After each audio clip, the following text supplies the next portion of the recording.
décision au XVIe, XVIIe siècle, c'était pas le mot décision qu'on utilisait. Le mot qu'on utilisait, c'est discrétion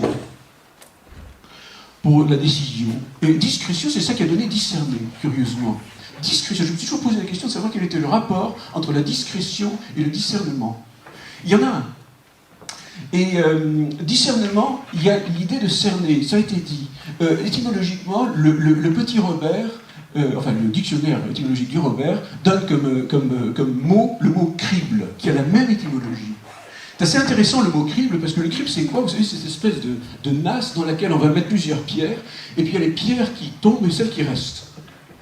C'est assez intéressant, je trouve, comme mouvement et comme geste fondamental du discernement, qui permet de trier, de faire la différence entre les grosses pierres et les petites pierres.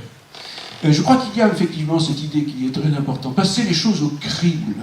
N'est-ce pas? Quand on a une hypothèse de travail, n'est-ce pas? On a une hypothèse de travail et on se rassemble ensemble et on va réfléchir sur cette hypothèse. Et donc on va effectivement passer l'hypothèse au crible, et quand elle est passée au crible, vous voyez, elle va devenir parfaitement adaptée. Parce que, vous voyez, c'est l'intelligence collective, c'est le discernement collectif qui va transformer une hypothèse qui était un peu brute de fonderie, et qui va la faire en sorte qu'elle devienne, vous voyez, elle va passer très très naturellement dans la réalité. Et donc, elle est discrète, bien sûr.